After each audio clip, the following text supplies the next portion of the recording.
बाबा, मी जेव्हा सांगू करत नाही तेव्हा तू माझ्यावरती रागवतोस. मग आता तुझ्यावरती कोण रागवणार?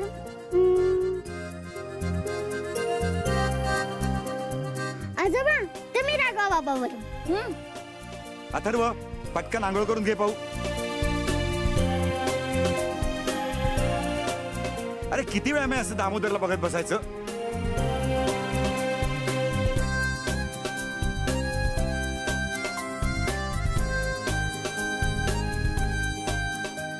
नाही, तसा मला काही प्रॉब्लेम नाहीये, पण बाकीची कामं खोळंबली आहेत ना. तर फराळ भरायचा आहे, सगळी खूप काम आहेत.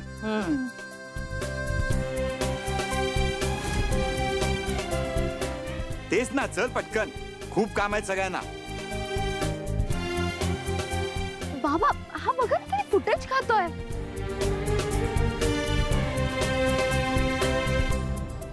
दादा जा ना. ठीक आहे ठीक आहे ठीक आहे, करतो मी आंघोळ.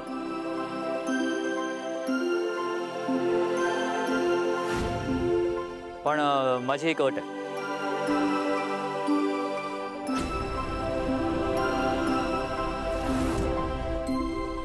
काय?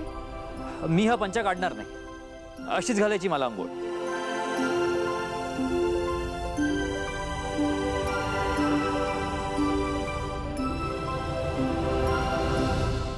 वा रे वा, ही कुठली पद्धत? उद्या तू सूट बूट घालून येशील आणि म्हणशील आता मी आंघोळ करतो, असं कसं चालेल? लहानपणापासून पाहिलंय तुला. जा चल, आता लाजू नको. नर्मदा आत्या बघा, मी सिरियसली बोलतोय. तुम्हाला ही अट जर एक्सेप्टेबल असेल तरच आपण पुढे जाऊयात. काय करायचं सांगा मला.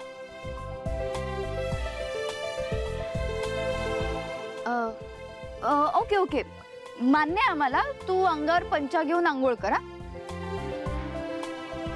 जा जा, पटकन जा. ओके. अनन्या, अशी कधी आंघोळ असते का? आई, काही होत नाही. आंघोळ केल्याशी मतलब ना.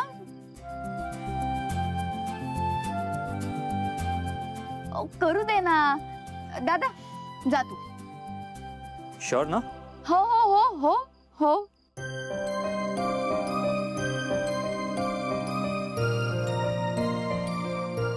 मीरा, लाव त्याला उठणं लाव. बहिणी जा.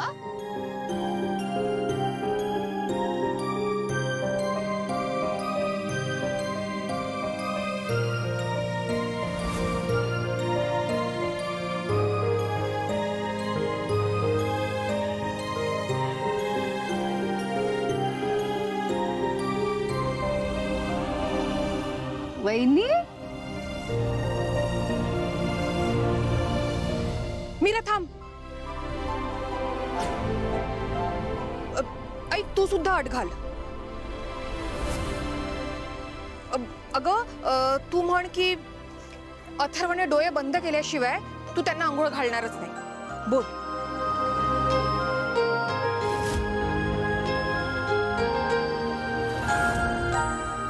अगं खरंच, मगाशी मी बघितलं, अनन्याने आईंकडे बघून ना काहीतरी इशारा केलाय. तू घाल अट बिनधास्त, घाल.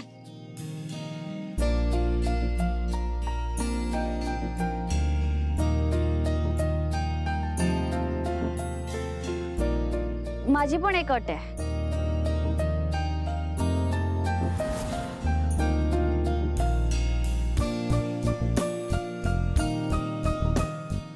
या. वेदाच्या बाबांनी डोळे बंद करायचे तरच मी आंघोळ घालेन.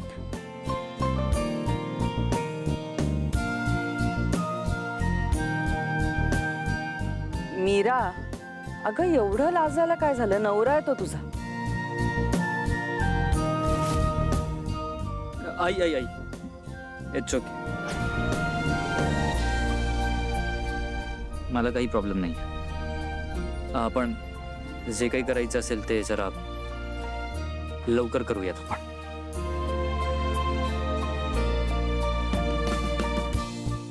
अरे अथर्व, तुझ्यापेक्षा आम्हाला घाई लागली तुझ्या या ऐतिहासिक आंघोळीची.